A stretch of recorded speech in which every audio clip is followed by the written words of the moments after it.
අපි කතා කරන්න යන්නේ අප්ඩේට් ප්‍රොඩක්ට් ප්‍රොසෙස් එක ගැන. ඉතින් මෙතනදී අප්ඩේට් ප්‍රොඩක්ට් ප්‍රොසෙස් එකේදී අපිට මුලින්ම බලා ගන්න පුළුවන් වෙන්නේ මෙතනදී සෙලර් ඩෑෂ්බෝඩ් එක. සෙලර් කෙනෙක්ට තමයි ප්‍රොඩක්ට් එක අප්ඩේට් කරන්න පුළුවන්. එතකොට අපිට සෙලර් ඩෑෂ්බෝඩ් එක මේ විදිහට බලා ගන්න පුළුවන්. අප්ඩේට් කරද්දී මෙතනින් අපිට දීලා තියෙනවා your skills edit කියන ඔප්ෂන් එකක් දීලා තියෙනවා. මෙතනදී ඒක ක්ලික් කරාට පස්සේ මෙතනදී edit product කියන එක තමයි මෙතනදී අපේ අප්ඩේට් ප්‍රොඩක්ට් ප්‍රොසෙස් එකට එන්නේ. මේ විදිහට අපිට අප්ඩේට් ප්‍රොඩක්ට් කියන බටන් එකෙන් අපිට ප්‍රොඩක්ට් එක අප්ඩේට් කරලා අපේ ඩේටාබේස් එකට ඒක සේව් වෙනවා. ඉතින් මේ ප්‍රොසෙස් එක තමයි සෙලර් ඩෑෂ්බෝඩ් එකෙන් තමයි අපේ බටන් එක අපි එඩිට් කරගන්නේ. ඊට පස්සේ ප්‍රොඩක්ට් එඩිට් එකෙන් තමයි පේජ් එක එඩිට් කරගන්නේ. එඩිට් කරන පේජ් එකේ ඊට පස්සේ තමයි ප්‍රොඩක්ට් අප්ඩේට් ප්‍රොසෙස් එකේදී බෑක් එන්ඩ් එක අපි මෙතනදී කෝඩ් කරගන්නේ. අපි මුලින්ම ගත්තොත් එහෙනම් සෙලර් ඩෑෂ්බෝඩ් එකේදී එඩිට් බටන් එකේදී අපිට මෙතනදී බලා ගන්න පුළුවන් සෙලර් ඩෑෂ්බෝඩ් එකේ your skill list එකේ මෙතනදී අපිට ෂෝ වෙනවා අපි යූස් කරපු ස්කිල් ලිස්ට් එක. ඒ ස්කිල් ලිස්ට් එක මෙතන ඇන්කර් ටැග් එකක් දීලා product edit කියන එකෙන් product edit.php id එක අරගෙන එතන මොන product එකද අපිට ඩිස්ප්ලේ කරන්න ඕනේ product edit page එකේ ඩිස්ප්ලේ කරන්න ඕනේ කියන එක අපිට මෙතනින් පෙන්නනවා. එතකොට මේක අපි ප්‍රෙස් කරාට පස්සේ product එකද කියන එක අපි සිලෙක්ට් කරාට පස්සේ URL එකට product edit.php product id එකත් එක තමයි URL එක අපිට ඩිස්ප්ලේ වෙන්නේ.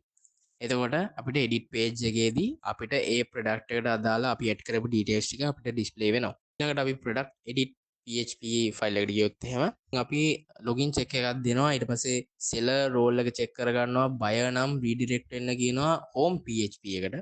seller කෙනෙක් නම් විතරයි අපිට මේ page එක access කරගන්න පුළුවන්. get product id එක අපි get method එකක් through තමයි මේක යවන්නේ. එතකොට URL එකකින් product id එක තමයි අපි මෙතනදී ගන්න. එතකොට valid id එකක් නම් සෙලර් ඩෑෂ්බෝඩ් එකට තමයි මේක රීඩිරෙක්ට් කරන්නේ. ප්‍රොඩක්ට් ID එක සහ සෙලර් ID එක මැච් වෙනවද කියලා අපි මෙතනදී චෙක් කරගන්නවා. මෙතනදී ප්‍රොඩක්ට් එකට අදාළ සෙලර්ට විතරයි ඒක එඩිට් කරන්න පුළුවන්. නැත්නම් හැම සෙලර් කෙනෙක්ටම ප්‍රොඩක්ට්ස් එඩිට් කරන්න බෑ. ෆ්ලෙච් කැටගරිස් වලට ගිහිල්ලා මෙතනදී drop down list එක අපිට එකට අදාළ data ටික දෙන්න අපි මෙතන select core එකක් දීලා form එක auto fill වෙන්න අපි database එකට දාපු ඩේටා ටික මෙතනදී අපි ඩේටා ටික ලෝඩ් වෙන්න අපි මෙතන යූස් කරලා තියෙනවා. ඉන්සර්ට් කරපු ඩේටා ටික මෙතනදී ලෝඩ් වෙනවා. සෙලර් දීපු වැලියුස් ටික තමයි තියෙන්නේ. ඊට පස්සේ මේ වැලියුස් ටික එඩිට් කරන්න තමයි අපිට කලින් දීපු වැලියුස් අපිට ඩිස්ප්ලේ කරන්නේ. පේජ් එක ඩිස්ප්ලේ කරලා තියෙනවා. කරන්ට් නේම්ස් ඩිස්ප්ලේ කරලා තියෙනවා. ඩ්‍රොප් ඩවුන්ස් ඩිස්ප්ලේ කරලා තියෙනවා. ඒ වගේම ඉමේජ් එක ඩිස්ප්ලේ කරලා තියෙනවා. එතකොට ඉමේජ් එකේදී අලුත් ඉමේජ් එකක් අප්ලෝඩ් කරද්දී පරණ ඉමේජ් එක ඩිලීට් වෙනවා. ස්ක්‍රිප්ට් ටැග් වලින් ගියොත් එහෙනම් මෙතනදී ඉමේජ් ප්‍රිවිව් එක තියෙනවා. මෙතන drag and drop support එක මෙතනින් දීලා දිනවා. ඊපස්සේ 5MB validation එක මෙතනින් check කරලා දිනවා. ඊට පස්සේ image type එක මෙතනින් check කරලා දිනවා. ඊට පස්සේ preview show එක තමයි දීලා තියෙන්නේ. ඊට පස්සේ form submit එකේදී අපි මෙතන page එක reload වෙන්නේ නැහැ. Ajax through තමයි request එක send කරන්නේ. එතකොට මෙතනදී process file එක process folder එකේ product update process.php එකට තමයි data ටික pass වෙන්නේ. එතකොට form data එකක් අපි මෙතනදී include කරගෙන තියෙනවා. product id එකට product title එක description එක category එක price එක level එක status එක product image එක අපි මෙතනදී response එක request එක through product update process file එකට මේ data ටික pass කරගන්නවා.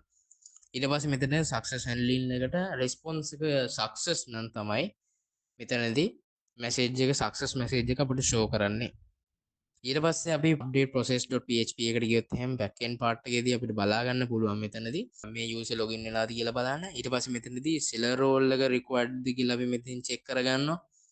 මෙතනින් අපි data ටික capture කරගන්නවා අපිට අදාළ variables වලට දීලා. ඊට පස්සේ මෙතනින් අපි validation error method එකක් දීලා තියෙනවා. මෙතනදී loop එකකින් මේ ටික validate කරගන්නවා. එතකොට මෙතන condition එක false නම් මේක error message එක තමයි return. condition එක false නම් මේක error message එකක් විදිහට return වෙනවා. ඊට පස්සේ මෙතනදී අපි check කරගන්නවා category එකක් මෙතනදී exist වෙලා තියෙනවද කියලා. එතකොට ඒකට අදාළ select core එකක් අපි දීලා තියෙනවා. category එකට අදාළ ID එකත් sellerට තමන්ගේ product එක විතරයි update කරන්න පුළුවන්. එතකොට sellerට display වෙන්නේ තමන්ගේ products ටික විතරයි. අපි image එක upload කරාට පස්සේ මෙතනදී අපිට අලුත් image එක upload කරලා පරණ එක එතකොට අපි මෙතනදී check කරගන්නවා මෙතනදී file type එක මෙතනින් check කරගන්නවා. ඊට පස්සේ අපි MB 5ක් check කරගන්නවා මෙතනදී අලුත් folder create කරලා තියෙන එක check කරගන්නවා. unique file name එක මෙතනින් generate කරනවා. ඊට පස්සේ file එක move කරගන්නවා. අපි update core එකක් දීලා තියෙනවා මෙතනදී අප්ඩේට් ප්‍රොඩක්ට් එක සෙට් කැටගරි ID එක ටයිටල් එක ඩිස්ක්‍රිප්ෂන් එක ඒකට අදාළ තැන්වල මොන සෙලර්ටද මේක අප්ඩේට් වෙලා තියෙන්නේ කියලා මෙතනදී දීලා තියෙනවා. ඊට පස්සේ මෙතනදී all image එක delete logic එක මෙතනින් හදලා තියෙනවා. එතකොට පරණ image එක delete වෙන්න මෙතනදී if image uploaded එතකොට අපි අලුත් image එක upload කරලා තියෙනවා නම් මෙතනදී storage එක අපි clean කරගෙන duplicate images avoid කරගන්නවා මෙතනදී